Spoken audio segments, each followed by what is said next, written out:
if you want. So hey, I'm Christian Lee. I'm here for Aztec Music Group, and we are here with. Would you like to introduce yourself? I'm Alex from Mako. Hello. And how are you doing? Oh, I'm doing great. Just came in from Vegas a couple hours ago. It's actually my first time like properly playing in my hometown, San Diego, where I'm from. So this is gonna be good. Yeah. So how excited are you to perform here? I mean, it is your first time, I think, on tour being here, right? Yeah. First time ever on tour. I'm with the band too, which is a new enterprise for me, and a lot of family that are gonna see me for the first time. A lot of friends, a lot of high school friends, and everything. I'm really excited. Awesome. And so hey, let's bring it back to because when Mako started, it was in 2000. Was it 2012 or? Yeah, 2012. 2012.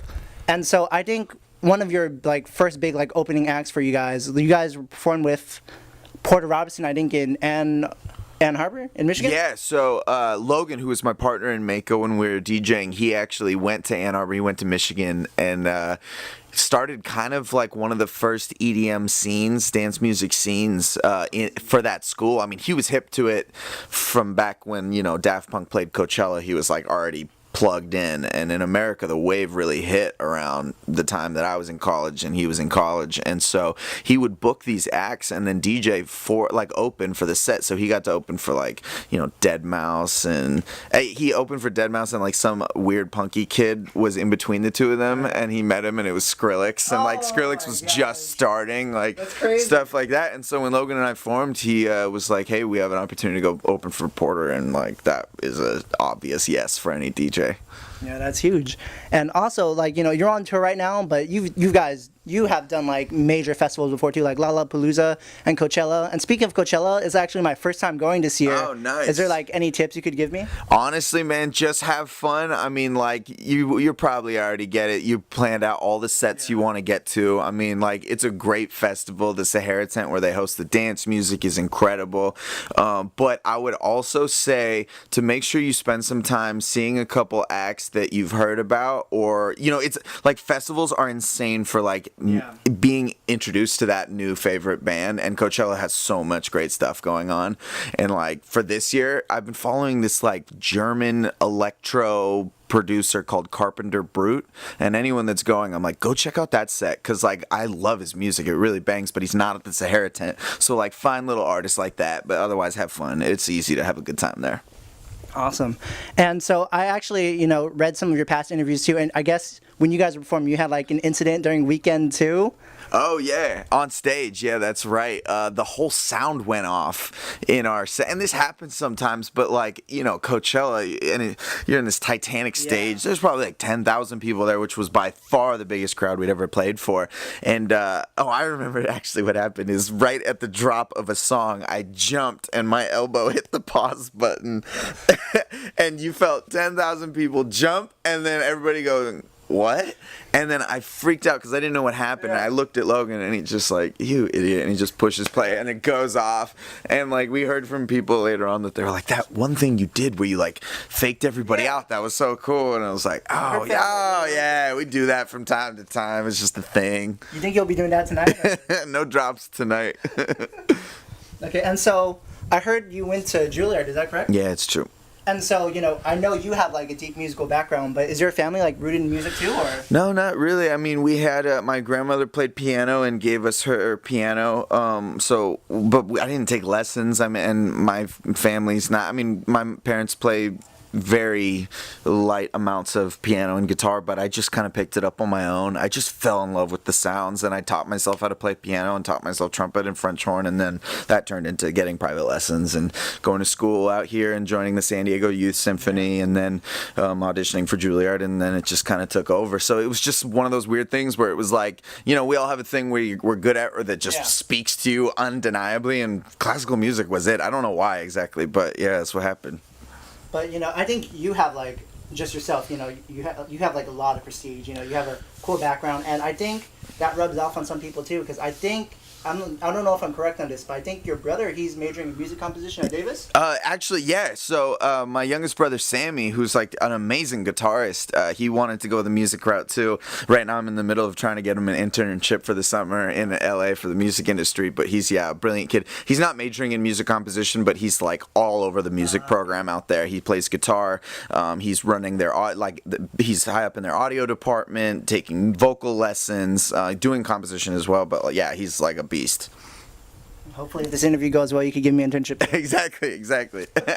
And so, Julliard, it's based in New York. Yep. And so I figure you've performed at Carnegie Hall before. Yeah, we'd play a couple times a year. And so, would it be cool if Mako? Oh yeah. I mean, I can't. It would be so amazing. I can't honestly even picture it. But I will say that I saw Above and Beyond do some of their acoustic performances in LA, and seeing like an artist that's known for electronic music but put in an orchestral context is beautiful. And like, it is such a dream of mine to play some concert halls. Obviously, Carnegie Hall would be the best. But yeah. Awesome. And so let's go back a little bit on Julliard too. Do you know who like Julie Landsman is? Yeah, Julie was my teacher. Really? Yeah. What did she teach you? How do you know Julie Landsman? You're Mako. I have to know. That's true. She was my French horn teacher, so she was principal horn of the Metropolitan Opera. Wow. Unquestionably one of the best French horn players alive. And she was when you study at a conservatory, it's not like certain schools where you just take a bunch of classes. It's really, you go to school to study privately with one teacher. It's kind of like Whiplash, where all of a sudden you got the one person that teaches you, and you hope it goes well, and you hope it's a good relationship, and you work really hard. So Julie was the best, and I wanted to study with her, so she was my teacher for 4 years there. And so outside of like the DJ scene, you've done music in video games, I think some like short films and even commercials, because I think you've done it for Dodge, Coca-Cola, and Fruit of the Loom. And I think that's where it all started, right? Yeah, absolutely. Yeah, that was my love. That's what got me from Julliard out to Los Angeles in the first place, was my love of film scoring. And then Logan sabotaged me and introduced me to electronic music and got me hooked in it. So then all of a sudden I was in this web of making a whole lot of different styles. Okay, and so going back to scoring a little bit, here, I have like some things to tell you, and you just tell me like cool. if you know what they are. So, Chasing After Sunlight, Kidnap for the Voyagers. You do your research, sir. These are some of the first orchestral pieces I've ever written. Yeah, these are years old. Are they online or anything? Like, can we hear them? I wish. You know what's funny is that one of my fans on Twitter actually found them. Really? I think on I did an ASCAP film scoring workshop when I moved to LA, and I think it was in my demo reel. And somewhere deep on the ASCAP website, they uncovered my little bio from that summer of 2011, and some of those excerpts of those pieces are on there. But I never posted them. I think if you YouTube Alex Seaver, you'll see a recording that I did at Julliard with orchestra of a piece I wrote. Like, there's little nuggets of stuff, but I never formally posted the music anywhere. And is it true that you actually worked with I think it was the John Williams Orchestra Band? Yeah, so when we did that ASCAP program, it was an amazing experience. They set us up for a month of just master classes and meetings with business executives. We got to tour Hans Zimmer's studio, and then they gave us all a scene from a major motion picture to score, and then we got to go record it at Fox Studios, and it was literally the orchestra that had just recorded the John Williams score for Tintin the night before, and it was boom, right there. It was amazing. So going back to Hans Zimmer too, I know that one of your idols that you wanted to work with, this guy actually collaborated with Hans Zimmer. I think it was John Powell. Yeah. Have you ever had a chance to work with him yet? If you know much about me, I have a super love affair with John Powell and his music. He is one of the guys while I was in college that really inspired me to stop.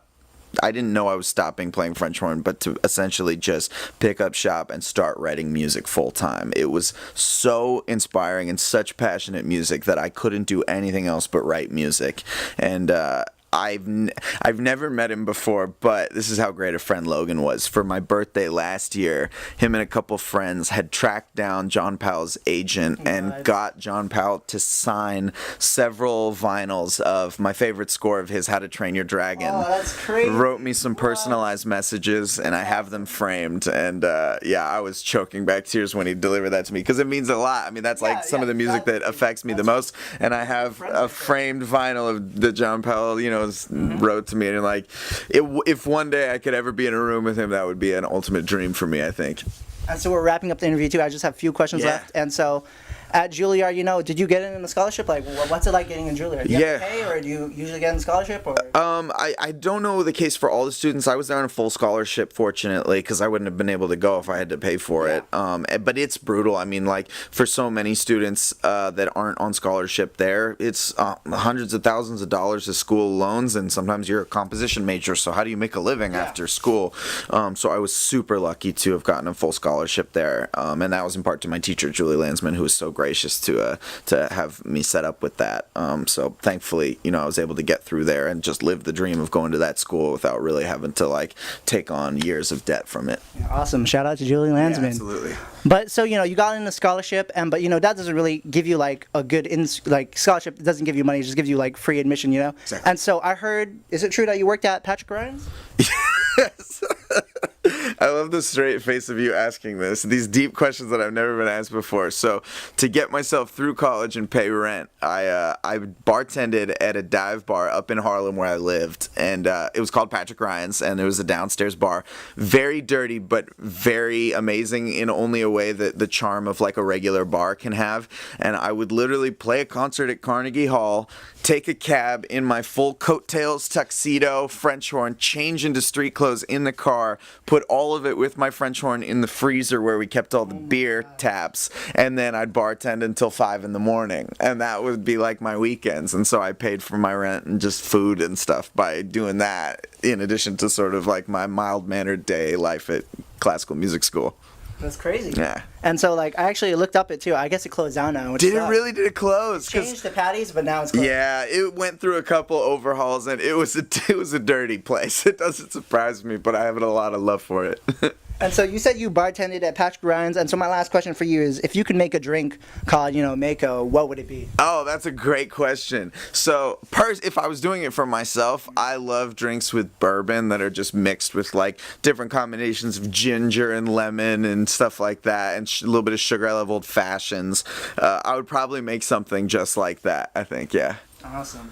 And so, thank you for taking time for the interview. I appreciate it. So much, man. Great to meet you. But before we sign off this interview, I just want to say, you know, where can we find you on social media? Where can we find your music? Absolutely. So, Mako is Mako, and all of our socials are We Are Mako. So, twitter.com/We Are Mako. All that, you can find me on there. Follow me on Spotify. We'll send a lot of our tour information through there. And, yeah, we'll see you guys at the next one. Awesome. Cool. Thanks, man. Thank you. Absolutely. That was fun.